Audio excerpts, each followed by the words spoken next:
الفراعنة القدماء استبعدوا العبرانيين على مر السنين لأكثر من 400 سنة، وبسبب الحكم الوحش للفراعنة إله العبرانيين قرر يعاقبهم عن طريق 10 أنواع من الكوارث. وأول كارثة كانت التماسيح، واللي انتشرت في نهر النيل بعدد كبير جدا. كانوا بيهجموا على كل الصيادين اللي موجودين في النهر بوحشية شديدة جدا، وما سابوش أي حد منهم عايش، لدرجة إن النيل اتحول بحر من الدماء الصيادين، ومن وقتها محدش قدر يقرب من النيل تاني. بس دي كانت بداية الكوارث ال10، وبنروح بعدها للكارثة التانية اللي بيبقى فيها كل السمك في النهر مات، والنهر بقى عبارة عن دم، وده مصدر الماء الرئيسي للمصريين. والنتيجة إن كل المحاصيل اللي الفلاحين تعبوا فيها طول السنة اتدمرت، يعني بقوا من غير أكل وشرب. علشان كده الفرعون أمر كل الكهنة بتوعه إنهم يصلوا للآلهة بتاعتهم علشان يحولوا النهر للمية من تاني. بس طبعا كل ده ما كانش فيه فايدة. بعدها جت الكارثة الثالثة، ملايين الضفادع خرجت من قاع النهر بسبب تلوث المية، وملوا كل الشوارع والقصور، لدرجة إنهم دخلوا لقصر الفرعون نفسه وكانوا موجودين في سرير الملك. بعدها الضفادع ماتت بسبب نقص المية، واتدمرت البيئة بتاعتهم، والجثث ملت كل المكان في المدينة. وده بيودينا للكارثة الرابعة بموت الضفادع. ساعتها الذباب لقى بيئة خاصة يكبر فيها بجثثهم، وزاد عددهم بالمليارات، وبقى يتغذوا على كل اللحوم اللي باقية. وطبعا اللحوم دي كانت نادرة وكميتها قليلة جدا. وبعد ما خلصوا على اللحوم دخلوا على البني ادمين،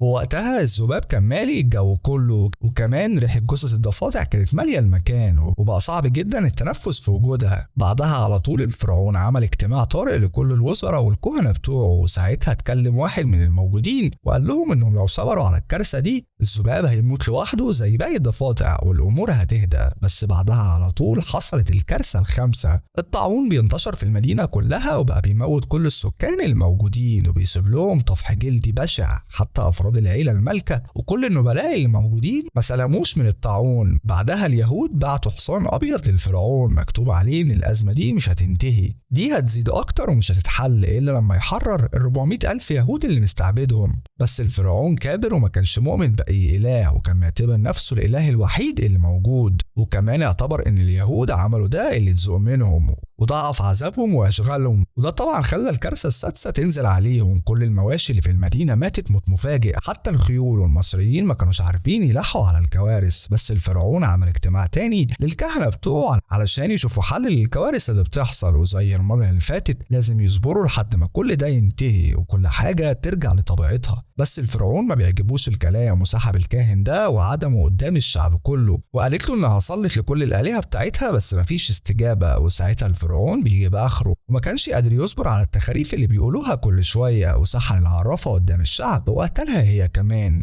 وبالليل بتحصل الكارثة السابعة، عاصفة شديدة جدا ببرق ورعد وأمطار ضربت المدينة كلها ودمرت كل المحاصيل اللي باقية. وقتها الفرعون حس بالذنب لأنه خلى مصر تقع بسبب ظلمه وطمعه. وبعدها واحد من اليهود كلم الإله بتاعه، وكان متضايق جدا لأن عامة الشعب هم اللي ماتوا مش الفرعون، وهو ما كانش عارف إن الإله بيعاقب الناس على ذنوبه. وساعتها الإله بتاعه اتصور له على صورة طفل وقال له إن الكارثة التامنة هتيجي بكرة. وفعلا تاني يوم ظهرت كمية كبيرة جدا من الجراد في السماء، والناس جريوا كلهم وسابوا محاصيلهم. والجراد أكل كل حاجة خضرة كانت موجودة في طريقه، حتى في القصور أكل الفاكهة والأكل اللي كان موجود فيها. ودلوقتي الناس ما بقتش لاقية تاكل، واضطروا إنهم ياكلوا من الشجر. وساعتها مسؤول الإمداد عن الفرعون نصحوا إن يبعت للشعب شوية من المحاصيل اللي موجودة في مخازنهم ويجمعها منهم على صورة ضرايب لما الكوارث تنتهي. بس الفرعون الأناني بيرفض الاقتراح ده، وساعتها بتيجي الكارثة التاسعة، والشعب بيبقى جعان وبيقتحم مخازن الحبوب، والناس نهبتها كلها. ولسوء الحظ في شعلة وقعت من واحد منهم ولعت في المخزن كله، واللي قدر يهرب منه بشوية من الحبوب جنود الفرعون قتلوه ودفعوا حياتهم تمن علشان شوية حبوب، والقصر اتملأ بجثث الشعب. بعدها إله العبرانيين بيتدخل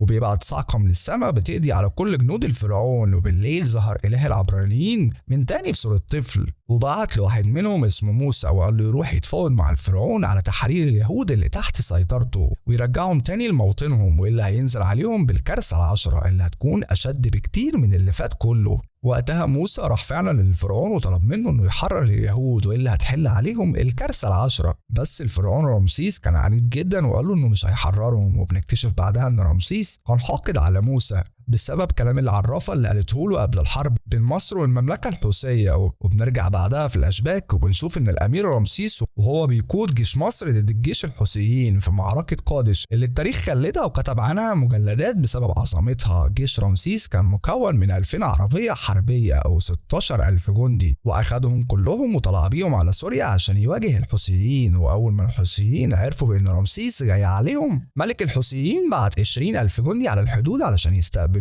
وساعتها رمسيس عمل خطة ذكية جدا وقسم الجيش بتاعه لنصين، وهجم على الحوثيين بالجيش اللي معاه وخلى النص التاني يهجموا من ورا، وبدأت الحرب بين الجيشين. وقتها رمسيس أمر الرماة بتوعه إنهم يطلقوا السهام على جيش الحوثيين، وده وقع أكتر من نص الجيش بتاعهم قبل ما المعركة تبدأ. وبعد ثواني ضربت المجموعة التانية السهام، وده أكبر المشاة إنهم يعملوا تشكيلة دفاعية من الدروع بتاعتهم. وهنا جت دور العربيات الحربية، ورمسيس بيقتحم الحائط البشري اللي الحوثيين عاملينه بالعربية الحربية بتاعتهم، والجنود بيتحركوا وراه وقتلوا باقي المشاة تحت العربيات الحربية. والحوثيين ضعفوا جدا لأنهم فقدوا عدد كبير جدا من قوتهم. وهنا بيجي دور النص التاني من الجيش بقيادة موسى، والنصين عملوا محاصرة للجيش العدو في النص وشتتوهم لدرجة انهم ما كانوش عارفين هم بيضربوا مين. وفي محاولة سيئة منهم قرروا انهم يقتلوا رمسيس، وساعتها رمسيس بيتحاصر في وسط جيش العدو، وجي واحد من الرماة العدو قتل سواق العربية بتاعته، وساعتها بقى بيسوق بإيد وبيحارب بالإيد التانية. بعدها بيجي العدو وبيكسروا عجلة من العجلات الحربية اللي راكبها، ودلوقتي رمسيس بقى متحاصر من الحوثيين وركب على العربية بعجلة واحدة. وفجأة ظهرت قدامه عربية حربية تانية من عربيات الحوثيين وخبطته ووقعته على الأرض.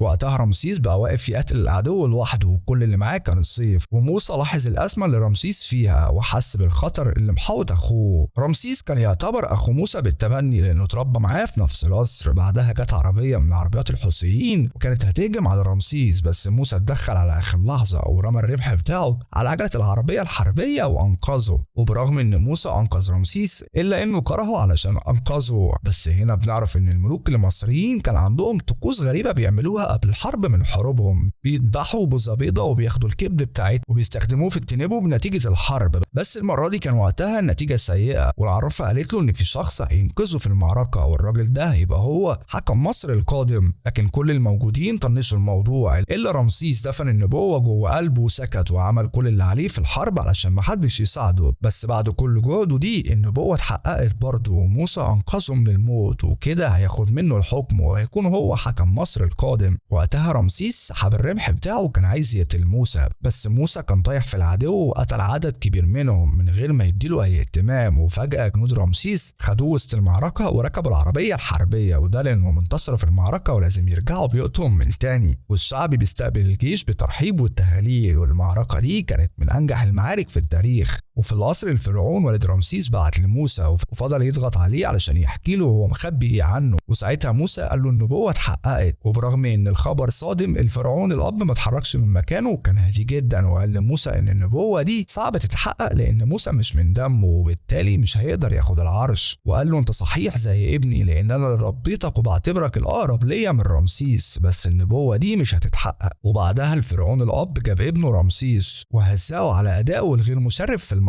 وقال له كلام كويس على اداء موسى، وده زود الحقد بين رمسيس وموسى. وفي الوقت الحاضر رمسيس ما قدرش يتحمل الكوارث ال10، علشان كده استجاب لطلبات موسى وحرر 4000 يهودي من اللي كانوا استعبدهم وخرجهم كلهم من المدينة بقيادة موسى. وتحقق اليوم اللي كان مستنيه من 400 سنة. بس بعدها رمسيس رجع في كلامه وخرج بجنوده ورا اليهود علشان يقتلهم. في اللحظة دي الجواسيس جم قالوا لموسى على اللي رمسيس عايز يعمله، وساعتها موسى قرر انه يمشي من طريق جبلي علشان يتفاداهم. ووقتها القافلة بتمشي بيهم ل3 أيام بلياليهم، وبعدها لقوا انهم قدام بحر كبير ومش هيقدروا يعدوه. وساعتها يأسوا واستنوا مصيرهم. وتاني يوم حصلت حاجة غريبة جدا، البحر اللي قدامهم انحصر على الشاطئ وظهر قدامهم طريق. وساعتها موسى نزل البحر وتأكد فعلا ان المية ما بقتش عالية، وكان مقتنع ان ده الطريق اللي الاله فتحه له علشان يهربوا منه من الفرعون وظلمه. واله موسى هو رب الكون وخالق الخلق. بعدها موسى موسى طلب من اليهود انهم يمشوا وراه علشان يعدوا البحر. في نفس الوقت رمسيس كان ماشي ورا موسى هو وجنوده، بس حصل انهيار جبلي وده تسبب في موت عدد كبير جدا من جنوده، واليهود المؤمنين بالله بدأوا يعبروا من الطريق اللي في البحر ورا موسى. وفي اللحظة دي ظهر لهم جيش فرعوني من بعيد، فأمر موسى اليهود انهم يتحركوا بسرعة، وهو أخذ مجموعة من الفرسان وواجه بيهم جيش فرعون علشان يأخرهم شوية. لكن جيش فرعون كان كبير جدا وكان بيتقدم ناحية موسى وجنوده بسرعة رهيبة. بس فجأة حصلت حاجة غريبة جدا، السماء غيمت كلها وحصلت عاصفة رعدية شديدة، بس العاصفة دي ما وقفتش جيش فرعون. وأول ما المؤمنين عبروا البحر ظهرت موجة عالية جدا، وجيش فرعون كان مرعوب أول ما شافها. بس فرعون ما وقفش برضه، ساعتها قائد الجيش عصى أوامر فرعون وأمر كل الجنود إنهم ينسحبوا من المعركة، وموسى أمر كل رجالته إنهم يهربوا هم كمان.